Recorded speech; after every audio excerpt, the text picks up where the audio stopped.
PM बननी चाहिए स्मृति ईरानी। गुजरात के ठगों पर जो ठग आए थे 15-15 लाख रुपए देंगे, अच्छे दिन आएंगे, विदेश से काला धन लाएंगे, सबके अच्छे दिन लाने का जो वादा करके आए थे ठग, 28 देश के लुटेरे भागे हैं। उनमें 27 गुजराती और 1 गैर गुजराती, और वो भी गुजरातियों में भी एक भी मुसलमान नहीं, एक भी सिख नहीं, एक भी ईसाई नहीं, सारे हिंदुत्व वाले हिंदू। हमारा तरह हिंदू भी नहीं, हिंदुत्व वाले हिंदू भागे हैं। पैसे भी लूट के तुम भागो, कबूतर पर बुलबुल पर भी यात्रा कराने की बात तुम करो। गुजरात की महिलाओं को किसने 41,621 महिलाओं को ये व्यापार के धंधे में स्मृति ईरानी, नरेंद्र मोदी या भूपेंद्र मुख्यमंत्री, तुम बताओ किसने झोंका भैया? क्योंकि वहां मानव अधिकार आयोग का सदस्य और सीनियर IPS बोल रहा है सिन्हा कि उनको दहेज व्यापार में धकेल दिया। मैं पहले विनेश और साक्षी की तरफ से आपको बताना चाहता हूं, बहुत बड़ी बात है। विनेश और साक्षी ने कहा कि हम अपनी जो शिकायतें हमने की है, हम उसके लिए नार्को टेस्ट कराने के लिए तैयार हैं। और मैं उनकी तरफ से एक और बात जोड़ता हूं देशवासियों, और मैं चाहूँगा बल्कि मैं हो सकता कल या परसों में उनके माध्यम से मैं सुप्रीम कोर्ट के मुख्य न्यायाधीश की अध्यक्षता में जो बेंच है या उनके चैम्बर तक भिजवाने के लिए, और जिस मामले में जहां सुनवाई हो रही है, विनेश और साक्षी शपथ पत्र बना के देंगे, एफिडेविट, कि हम अपनी शिकायत को लेकर इतने अडिग है कि हम अपना नार्को टेस्ट कराने के लिए तैयार हैं। बस इतना सा एफिडेविट आरोपी कुश्ती महासंघ का अध्यक्ष ब्रजभूषण शरण सिंह भी कोर्ट में पेश करने की ताकत रखे। ये जो आपका सवाल है, इससे बड़ी प्रमाणिक बात मैं और कुछ कह नहीं सकता। लेकिन तो सारे आरोपों को वो इनकार कर रहे हैं कि यहाँ पे जंतर मंतर पर लोग जो भीड़ इकट्ठा है वो भी एक बार इशारा करें तो लाखों की तादाद में। मैं बिल्कुल सही। देखिए इसका आप थोड़ा समझ लीजिएगा कि ब्रजभूषण शरण सिंह का एक यही ये धमकी है, ये चुनौती है। अभी देखिए करणी सेना वाले उसके पक्ष में फील्डिंग कर रहे हैं। मैं करणी सेना वालों से पूछना चाहता हूं कि इनकी ही पार्टी का एक कुलदीप सेंगर, उसने 17 साल की राजपूत की बेटी के साथ बलात्कार किया, तब करणी सेना वाले कहां मर गए थे? उस पीड़िता के पिता को झूठे मुकदमे में जेल में बंद करवाया, तब करणी सेना वाले कहां मर गए थे? उसको जेल में हिरासत में मरवा दिया, जान से हत्या करवा दी, तब करणी सेना वाले कहां मर गए थे? ये मैं देश के उन लोगों से कह रहा हूं, हमारा देश पाखंडियों का देश है। हम आरोपी को कब हिंदू मुसलमान और कब यहाँ राजपूत और जाट में तब्दील करते हैं, ये षड्यंत्र है। मैं गया था और मैंने देखा उन्नाव के क्षेत्र में 3 किस्म के राजपूत मिले वहाँ मुझे। एक जो बहुत खुश थे कि नाबालिग बेटी का बलात्कारी के खिलाफ भूपेंद्र रावत आप बोलते हैं, बहुत अच्छी बात है। और एक तबका मिला, उन्होंने कहा नहीं गलत करते हैं आप, इससे एक राजपूत नेता की इमेज खराब होती है। और एक तीसरा तबका था जो नाखुश भी था या खुश भी था, मतलब साइलेंट था। मैं आपके माध्यम से कहना चाहता हूं कि ये कब जाति का भूत बाहर आ जाए और कब जाति का भूत अंदर घुस जाए। क्या हमारी वो 17 साल की बेटी, अगर ये नालायक करणी सेना वाले से राजपूत की बेटी नहीं मानते हैं तो थूकता है भारत ऐसे करणी सेना पर जो उस बेटी को राजपूत की बेटी नहीं मानता है। उसके पिता की हत्या कर दी गई, उस पर मौन रहता है। उसके चाचा को जेल में डाला गया और निर्दोष को, और उसके वो पीड़ित लड़की, उसकी चाची, उसकी मौसी और उसके वकील पर गाड़ी चढ़ाई गई, जिसमें वो बेटी और उसका वकील जीवन और मृत्यु के बीच में जूझ रहा है। उसकी मौसी और चाची की डेथ हो गई, हत्या हो गई। अब मैं ये कहना चाहता हूँ, कुछ तो शर्म करो यार। ये काम नहीं है राजपूतों का, ये घिनौना काम नहीं है कि बलात्कारी के साथ खड़े होकर दावा करो कि हम राजपूत हैं। थूकता है भारत ऐसे राजपूतों पर। मैं हैरान हूँ, पर मैं आपके माध्यम से कहना चाहता हूँ एक बात रोचक तरीके से। ये जो बेटी यहाँ बैठी है, इस पे कई चीजें, कई सवाल मैं बार बार कहता हूँ, कई लोग बोर हो रहे होंगे मेरी बात का, लेकिन मैं दावे के साथ मैं कह सकता हूँ 67,000 पास्को के मामले हैं दर्ज, जो 67,000, उन सब मामलों में शिकायत दर्ज होते ही आरोपी गिरफ्तार हुए। जो दूर रहे होंगे तो टाइम से लगा होगा पकड़ने में, लेकिन जो पकड़ में आए जेल में डाले गए। तो 67,000 मुकदमे में आरोपियों को गिरफ्तार करके जेल में डाला गया।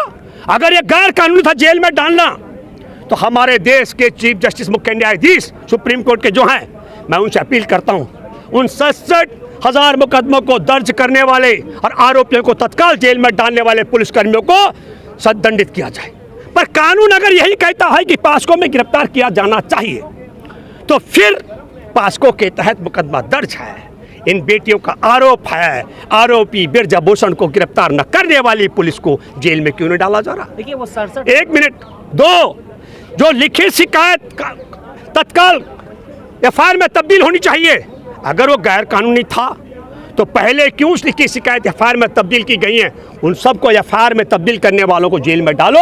और अगर ये कानून संगत है तो कनॉट प्लेस के जिस पुलिसकर्मी ने यौन शोषण के पास्को की शिकायत को एफआईआर में तब्दील नहीं किया, उसे जेल में डालो। और मैं फिर एक और बात कहना चाहता हूँ, गैर गंभीरता यही नहीं है, गैर गंभीरता ये भी है मुख्य न्यायाधीश जी। 7 शिकायतें हैं 7 पीड़ितों की, 7 बेटियां अलग अलग पीड़ित हैं, और आपने 2 एफआईआर में धृतराष्ट्र की तरह आंखें बंद कर दी। तब मैं ये कहना चाहता हूं सब कुछ कानूनी तौर पर गड़बड़ क्यों हो रहा है। फिर एक मैं माफी चाहता हूं, कई लोगों को भक्त है, आसाराम के एक भक्त यहां भी मिला, उसने कहा आसाराम का जिक्र मत करो, लेकिन क्योंकि करना पड़ेगा। 2013 में यौन शोषण के खिलाफ वही कानून था जो आज भी है, पर 2013 में यौन शोषण करने वाला आसाराम, जिसकी चौखट पर देश के सब बड़े नेता जाते थे, और उस बेटी ने कोई गोल्ड मेडल नहीं जीता था, बलात्कार पीड़िता ने, उसके पिता को कोई नहीं जानता, और वो लड़की और उसका पिता गए थाने में, मुकदमा दर्ज हुआ, आसाराम को जेल में जाना पड़ा, सजा भुगत रहा है।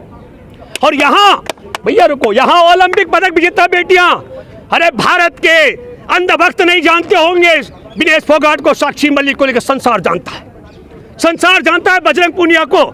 यहाँ के सांसदों को बताना पड़ेगा, अगर दिल्ली का सांसद चला जाए गाजियाबाद से बताना पड़ेगा मैं किसकी औलाद, किसका क्या मेरा नाम है, लेकिन ओलंपिक पदक विजेताओं को संसार में बताना नहीं पड़ता, संसार जानता है।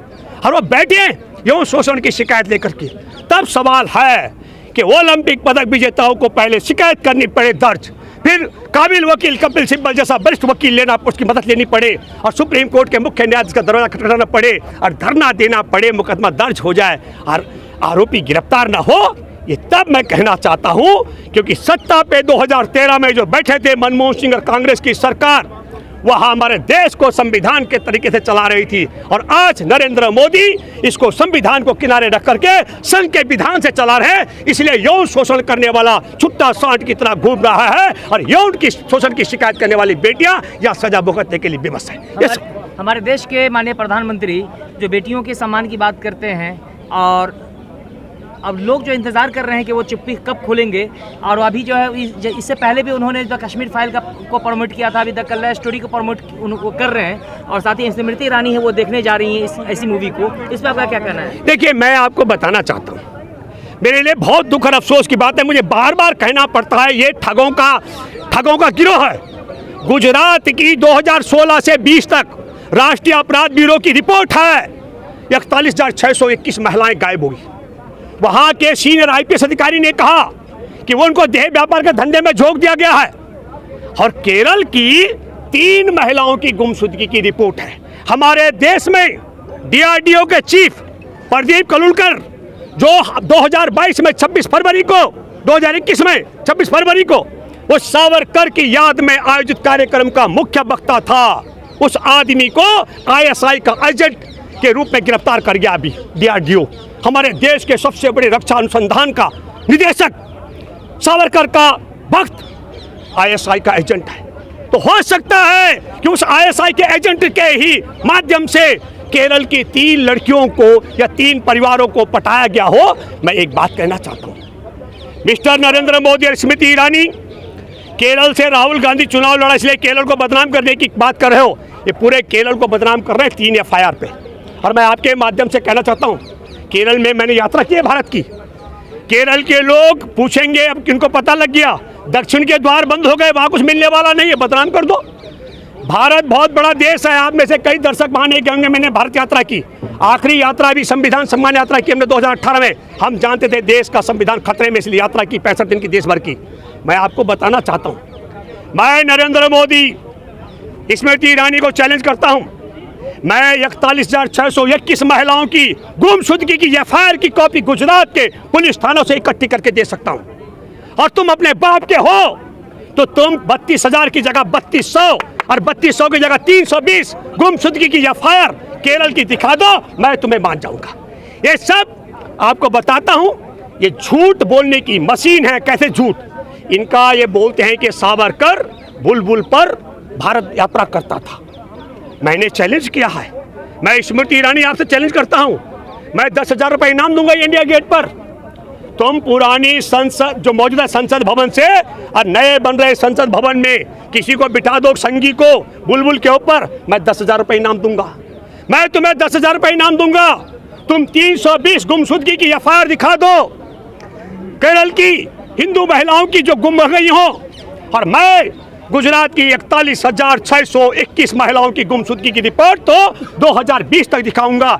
21 में, 22 में और 23 में कितनी गुम होंगी ये संख्या हो सकता है ये 61,000 भी क्रॉस कर गई हो। तो मैं ये कहना चाहता हूँ आपके माध्यम से, एक महत्वपूर्ण बात, ये संयोग है कि प्रयोग है। आज एक नाबालिग बेटी ने यौन शोषण के खिलाफ जज के यहाँ बयान दर्ज कराए और आज ही एफआईआर दर्ज होने के 15 दिन बाद वो जाता है ब्रजभूषण शरण सिंह। अरे ऐसे जा रहा पुलिस के पास जैसे मेहमान बनकर के जा रहा है, आरोपी था, जेल में डालना था। कल तक तो मैं कह रहा था कि ये समय देने का षड्यंत्र है। मैं फिर आपके माध्यम से कहना चाह रहा हूँ, एक एक बेटी की शिकायत जो दर्ज है उन शिकायतों के सबूत नष्ट करने का काम पुलिस ब्रजभूषण के साथ मिलकर कर रही है। कारण बड़ा साफ है, क्योंकि ब्रजभूषण शरण सिंह की मुट्ठी में, ब्रजभूषण ने कहा था मैं मुंह खोलूंगा सुनामी आ जाएगा। ब्रजभूषण शरण सिंह इनके साथ में राम मंदिर के मामले में जुड़ा रहा। ब्रजभूषण शरण सिंह को ज्ञान है कि गोधरा में राम भक्तों के, राम सेवकों की जो बोगी थी उसमें आरएसएस बीजेपी के किन गुंडों के इशारे पर आग लगाई गई, इसलिए ये मुंह नहीं खोल पा रहे हैं, उसको जेल में नहीं डाल पा रहे। मैं दावे के साथ में कह सकता हूं, अगर उसका नार्को टेस्ट कर दिया गया तो बताने वाला है कि नरेंद्र मोदी, अमित शाह, वो कौन था इनमें गुनाहगार जिसने गोधरा में वहां बोगी जलवाने का षड्यंत्र किया था। ये बात भी मैं दावे के साथ में कह रहा हूं। इसलिए डर के मारे इन्होंने तय कर लिया है कि कुछ भी हो जाए, ओलंपिक पदक विजेता बेटियों की शिकायत पर ब्रजभूषण शरण सिंह को जेल में नहीं डालना, गिरफ्तार नहीं करना। गिरफ्तार करने से पहले पूरे सबूत खत्म करने का षड्यंत्र है। मैं आपके माध्यम से देशवासियों से अपील करता हूं, जब देश में ओलंपिक पदक विजेता बेटियों की सुनवाई न हो रही हो, ये तमाम यूट्यूब चैनल वाले मदद कर रहे हो, तब आप कल्पना करो कि देश के आदिवासियों की बेटी, दलितों की बेटी, मछुआरों की बेटी, भूमिहीन की बेटी, अल्पसंख्यक की बेटी, गरीबों की बेटी का यौन शोषण होने पर मुकदमा दर्ज होने वाला नहीं है। उठ खड़े हो, जहां भाजपाई मिलते हैं घेरो और बोलो कि क्या कारण है कि तुम्हारे मोदी की पूरी सरकार और भाजपा यौन शोषण करने वाले ब्रजभूषण शरण सिंह के साथ खड़ी है और हमारे देश में यौन शोषण की शिकायत करने वाली वो गोल्ड मेडल विजेता बेटियों के खिलाफ अड़ी है। और एक मुख्य बात, मुख्य न्यायाधीश से मैं करना चाहता हूँ अपील, मेरी अपील है, ये धृतराष्ट्र की भूमिका छोड़ो। आप बताइए कि देश में 7 शिकायतें तो 2 ही एफआईआर क्यों, 5 एफआईआर गायब क्यों कर दी गई? ये जिम्मेदारी दूसरी अदालतों की नहीं है। ये सुप्रीम कोर्ट के मुख्य न्यायाधीश के पास शिकायत गई थी कि एफआईआर दर्ज नहीं हो रही है, और एफआईआर दर्ज कराने की शिकायतें 7 लड़कियों की थी, इसलिए 7 एफआईआर दर्ज क्यों नहीं की गई है? और मुझे लगता है, मेरी अपील है, 7 एफआईआर के आड़ में आप उस पुलिसकर्मियों को भी तलब करिए जिन्होंने शिकायत को एफआईआर में तब्दील नहीं किया। अगर उन्हें जेल में डाल दोगे तो जो जांच अधिकारी अभी हैं मुकदमा दर्ज होने के बाद वो ब्रजभूषण सिंह को गिरफ्तार करके जेल में डालेंगे, ये मैं दावे से कह सकता हूँ। धन्यवाद।